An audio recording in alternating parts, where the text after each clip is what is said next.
Hello, Newtown High School World Language Department. My name is MJ. I use they, them pronouns, and this is my presentation called What are Your Pronouns? About asking for your students' pronouns in school. Before I get started, please take this survey before watching the rest of this presentation. Because this is for my Girl Scout Gold Award, which I'll get into later, it is important that I have measured aspects. So you can enter the link, you can find the link down below, or enter this link into a separate tab and complete the form. So, who am I? I'm a senior here at NHS and I'm graduating in June, which is kind of crazy to say given all of the things that have happened in the past year with COVID. This is also my 12th year in Girl Scouts, so when I graduate, I'll have 13 years with the Girl Scouts of America Association. And this means that I am going for my Girl Scout Gold Award. Now, this award is the highest award that a Girl Scout can earn, and it is a very important award, and it also includes a measured aspect as to why I need people to take surveys in order to collect data and to see where improvement can be made and where improvement has been after the presentation. And it meant that I had to identify a root cause and then a solution to an issue, in my case, asking for pronouns in schools. And this award is really important and it takes about 80 hours of work to complete. So I'm very excited that I'm finally to the stage of presenting to my teachers here at Newtown High School. I'm also an officer for the NHS GSA, which I have been a part of since I was a sophomore, and it is a wonderful organization and a wonderful resource that we are so lucky to have. I'm also a band member. The picture on the screen is of me at our state championships back in October of 2019. And I have been in band since I was a freshman. I initially joined marching band, and then I've been in concert band and wind ensemble. In a normal year, you can normally find me in Miss Darkhart's office, but given COVID, I am normally found around the band room or in the auditorium playing. So some basic vocabulary before I get started. First one is transgender, which is a person whose gender differs from sex assigned at birth. And this is an umbrella term. And what I mean by umbrella term is that there's two sides under this umbrella. There's typical people who were born female and transitioned to male, or were born male and transitioned to female. Those are considered transgender people. On the other side, there is the non-binary umbrella. And the definition of non-binary is a gender that is not specifically male or female, which means that someone can identify as non-binary, such as myself, or they can also identify as gender fluid, bigender, pangender, and all these different mixes. Now, this is important to realize because a lot of times tied in with that are gender neutral pronouns. And those are pronouns that are not he, him, or she, her. So some examples are they, them, or zer, and there are examples of people who use she, they pronouns or he, they pronouns. And they're important with having a conversation about opening up and being more respectful and accepting of transgender people. Now, these are and other examples are called neopronouns, and they're not necessarily the most common pronouns, but they're important to be aware that they are recognized pronouns and accepted and used for certain people. Now, as I mentioned before, the Gold Award, it is the Girl Scouts of America equivalent to the Eagle Scouts for a Boy Scout. And it is a very long process and a very long project to achieve. I know my brother has his Eagle Scout, and I'm going for my Gold Award, and we'll hopefully be done with it in the near future. So why are gender neutral pronouns not common? Why don't we see them very much in society, and why aren't they normally used? So to start off, we have a historically binary society, at least in the West. Obviously, for the case of world language, a lot of languages are gendered into male and female. So two genders are typically recognized and accepted, which means that he, him, and she, her pronouns have become the default in our society. Based on a child's sex at birth, they use one pronoun and they use one pronoun or the other, and it has not really been changed or challenged in a way. And so a lot of times now, sex is believed to equal gender, which means that someone's sex that is put on their birth certificate means their gender. But in cases of transgender people, their sex doesn't match their gender and their gender identity. So it's important to have that distinction that sex is the physical characteristics of your body, which trans people through surgeries and whatnot can change, but not all trans people do. But your gender identity is who you are as a person and who you know that you are. It is very different from sex. And another thing too to remember is there has been a lot of LGBTQ plus harassment. Obviously, we live in a Christian society, and it's very important to be aware of the fact that LGBTQ plus people in general have not been accepted until maybe the mid-90s had not been accepted up until recently. And so it's been very hard for people to be comfortably out and open about who they are. And another thing to realize too is that there are now modern day legal challenges and laws that are against transgender people specifically. For example, in North Carolina, back in 2016, there was House Bill 2, which forced the segregation of bathrooms into male and female, and you had to go off what was on your birth certificate. And that state also had very specific laws about what was male and what was female, and who was that. And it made it very hard for trans people to use the bathroom of their gender identity. And also another great example is in Idaho, where there was both House Bill 500, which establishes biological differences in the sexes and forced school sports teams to be based on sex. So a transgender athlete could not be on the team that was in accordance to their gender identity without that team identifying as co-ed, which changed regulations for all teams in the state of Idaho. And there's also House Bill 509, which only allowed people to change certificates up to a year after birth and only to correct an error of the birth of child. So not allowing trans people the opportunity to change their birth certificate and their documentation to reflect who they actually are. So what can we do to change this?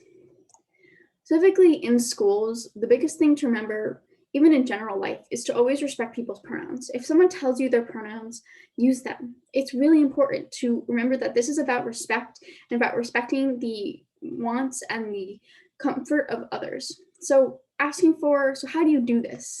You can ask for and give your pronouns at the start of class. So you can ask for your students' pronouns and then make sure that you continue to use them. And use them when referencing the student in question. So make sure that you use them when talking about the student to other colleagues or even in general in class and referencing them in an example. You also really want to make sure you encourage use of pronouns in other examples.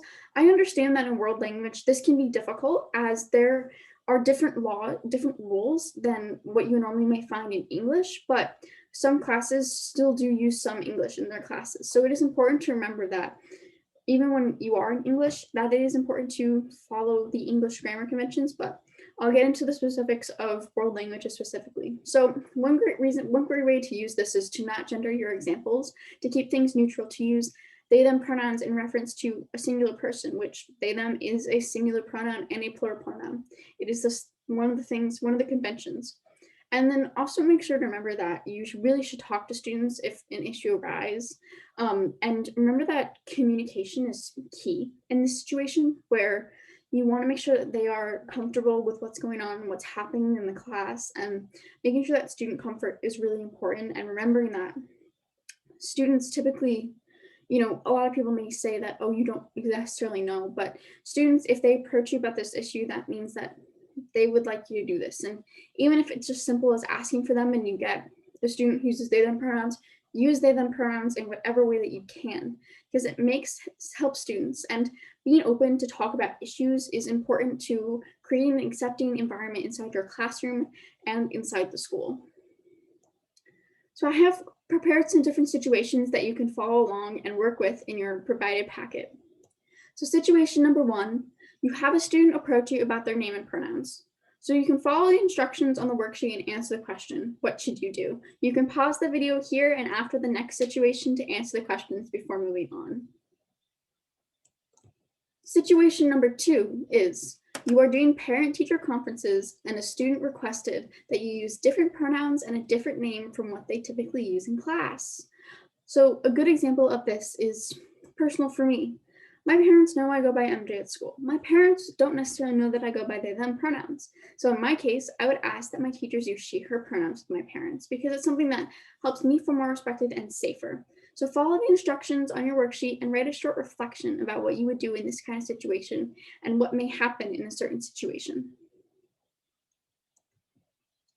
So how exactly do you ask for pronouns at the start of class? So some ideas are your standard paper questionnaire at the start of a class for the year. Obviously, in our COVID times, there are some challenges to using a paper questionnaire, as not all students may be able to use it. You can also use a Google form, which Google Forms may sound complicated, but they're actually really easy to create, and it kind of is a really great resource to have in, helping to create these things. You can also include a pronoun spot on worksheets, which I'll explain when I get to that slide. And then you could tell students to email you about their pronouns, but the thing is that you may encounter students who would like to use different pronouns who may not feel comfortable or confident enough to approach you and ask you about using their different pronouns. So you may get a student who is uncomfortable the entire year and does not necessarily, feel accepted in your class because they don't have the confidence to come up to you. Not all students are open to talking about these things, especially when they're meeting a teacher for the first time. Another really great thing is to use gender neutral examples in your material year round.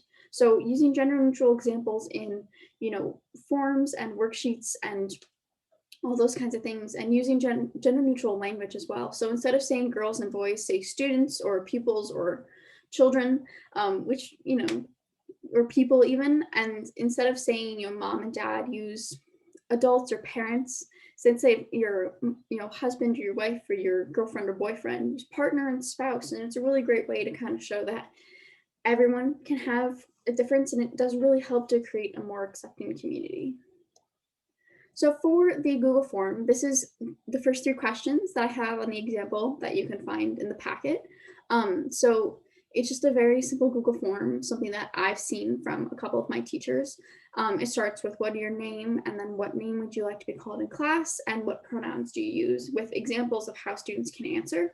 And a lot of times students who are trans kind of have an idea and comprehension because it is a more talked about subject within the community. And so for normal students, they may just answer he, him, or she, her. And some students may answer they, them. Some students may answer something different. And so a really great way is to, check the records against, obviously make sure that you have the right student to your attendance list, but also make sure that you're respecting the name that the student wants to be called. And this is a really virtual friendly option that I have had teachers use this year for asking for pronouns and asking for names and just general information that may be on a paper questionnaire in years past, but has had to be changed due to COVID. The second thing is a pronoun spot in your worksheet. And this is a really great way to kind of keep up, but also to help you as a teacher reinforce the idea of your students' pronouns, but also to check up on your students and see if a student may have changed pronouns partially through the year because they figured something out about their identities. And it's just a really subtle way of, getting to know this information about the students and kind of reinforcing this information as well. And so it's really important to make sure you keep doing this kind of thing and keep this up throughout the year. The third example that I have is just a standard paper questionnaire that I created. You can also find this on the worksheets provided, and it has the same questions as the Google form, your name, the name you want to be called in class, your pronouns, and then it goes into questions about using the pronouns in front of the class, using the pronouns if you need to contact home, using the pronouns in front of other teachers, and if the student would like to follow up with you in private, because some students do want to have a private conversation, and making sure that a student knows that they can come to you is important with helping creating an accepting community. And then it just has normal general questions of something you're looking forward to, something you're concerned about, 3 things about the student that they can answer that I've seen countless times throughout the years on questionnaires in the start of the year or semester.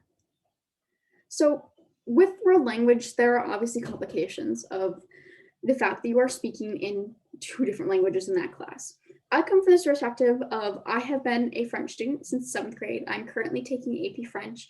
So I really have a handle on French, but I don't really have a handle on the other languages as I've never had experience with them.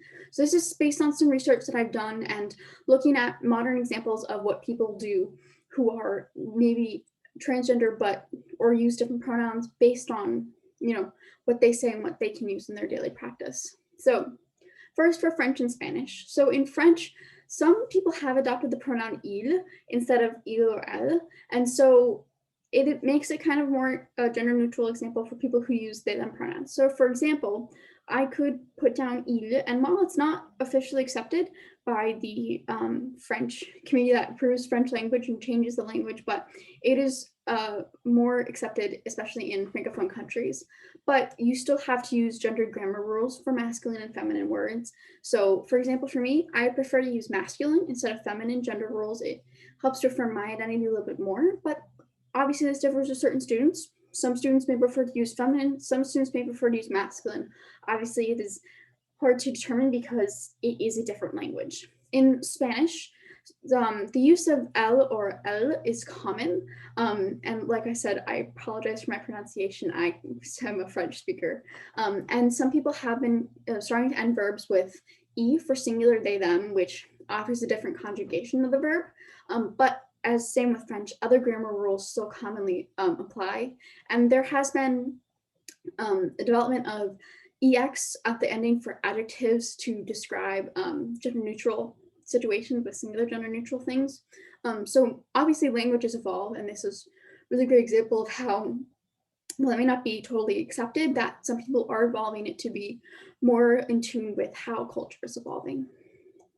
For Italian, there is no common modern use or pronoun that has come up in the Italian language.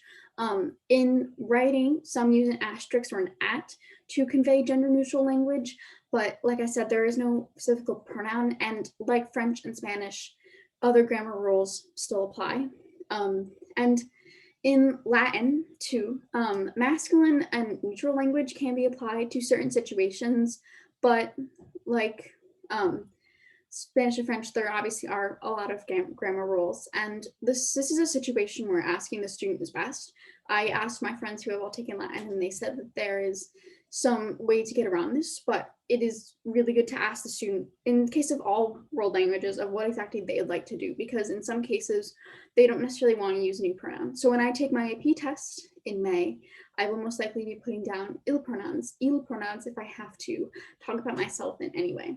And then lastly, there is Chinese, and there is only one pronoun for he, she, and singular, for what we typically would say he, she, singular, but singular third person, and which obviously makes it a little bit less complicated, and also means that you would have to follow other grammar conventions and rules that go along with that.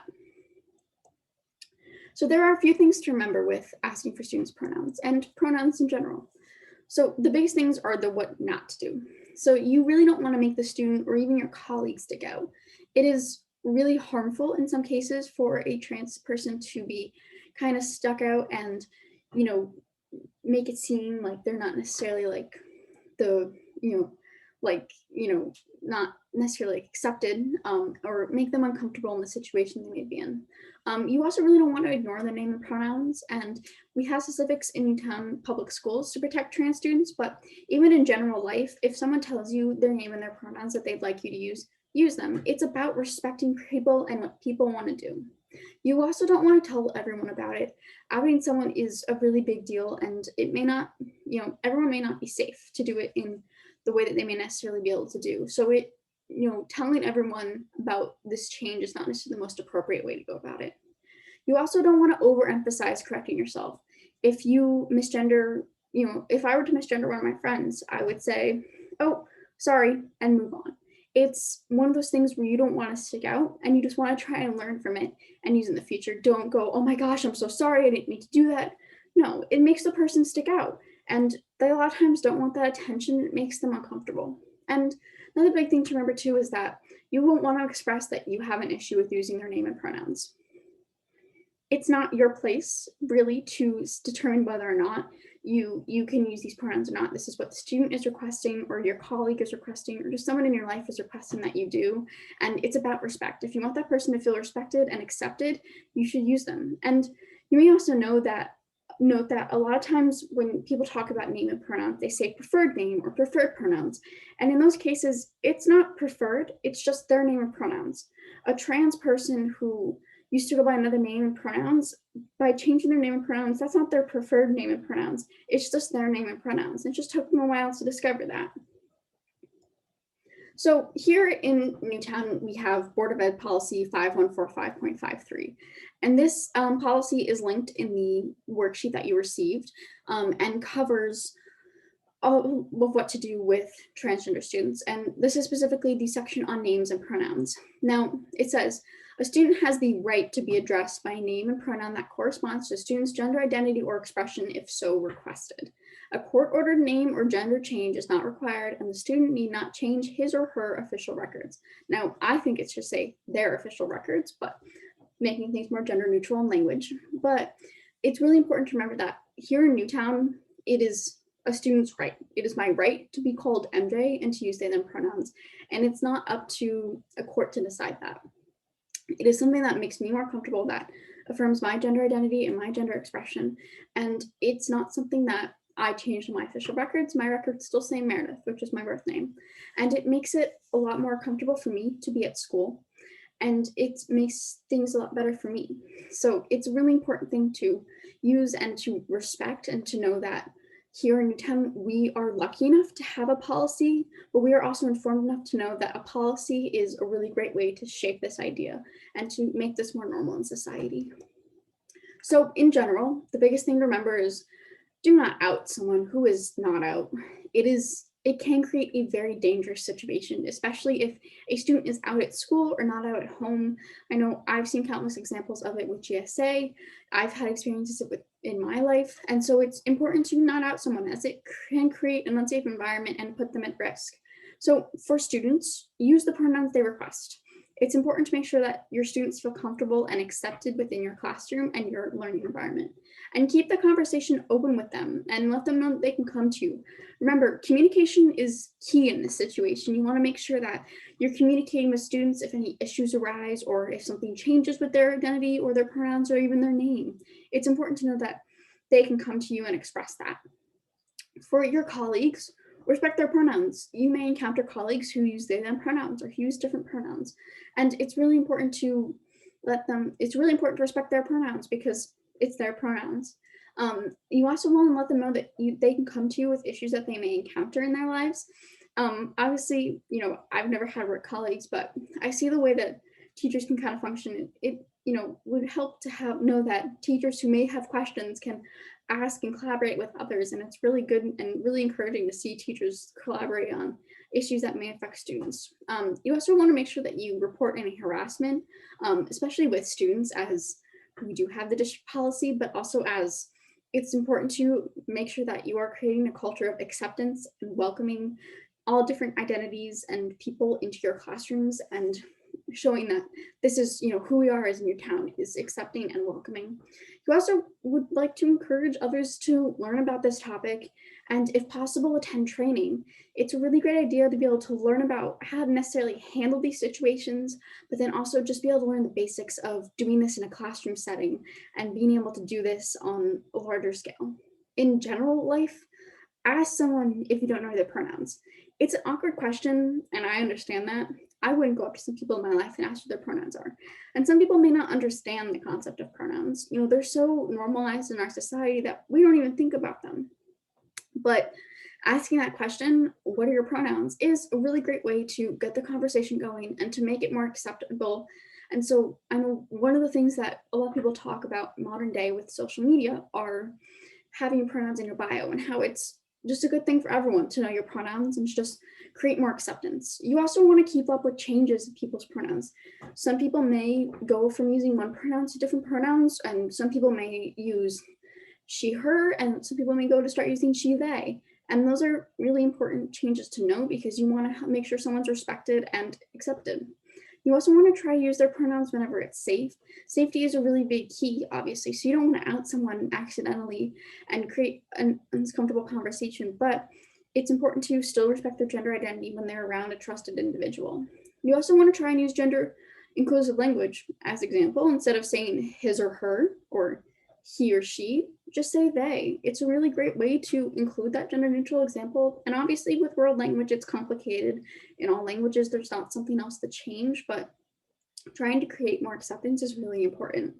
And another thing too is to stand up against people misgendering others. If you see a student maybe misgendering a student who uses a different pronouns in class or a different name, correct them and say, oh no, they go by this. And that's important to creating a really accepting and welcoming environment within your classroom and just within the entire school. And in daily life too, you want to make sure that someone feels comfortable. So recently I asked the GSA about some suggestions that they have for the teachers. So one of the suggestions was to include pronouns on your first day of school introduction. Say, hi, I'm blank, my pronouns are blank. So I would say, hi, I'm MJ, and my pronouns are they, them. It's simple, it's easy, and it's just kind of tacked on and shows the acceptance and normalization of this. Another suggestion too was having a question about what your pronouns are, what pronouns are okay for class, home, etc. in your Google form, and not just relying upon your intuition and your judgment of other people to get their pronouns. And then also make sure that, people saying it, not to make it a big thing, and just like make it a normal getting to know you question. Normalize asking, what are your pronouns? Because it's such a normal question that we may never think about in daily society and daily life. And another thing too is another suggestion was to make sure, remind people that they shouldn't make a big deal of accidentally misgendering someone. Correct yourself and move on. It brings less attention to the person's identity and also makes them feel a little more comfortable in the situation. The biggest thing to remember in this is to respect pronouns and where you have been asked to use them. For transgender people, it matters, and when it happens, it feels great, and it's really important for us and for the community and for acceptance and in general to have this acceptance in what we do. So now that we've reached the end of the presentation, please fill out the form listed below, or in a separate tab in order to complete the survey and help me collect the secondary data after this presentation. The link is listed here on the screen and down below. So thank you for watching my presentation. If you have any questions, obviously you can find me at school, but you can also email me at whatareyyourpronouns@gmail.com. And I also have an Instagram where I'm documenting my goal to word journey at whatareyyour_pronouns on Instagram. Thank you so much for watching. I hope that you enjoyed this presentation, and I very much look forward to doing our live Q&A together.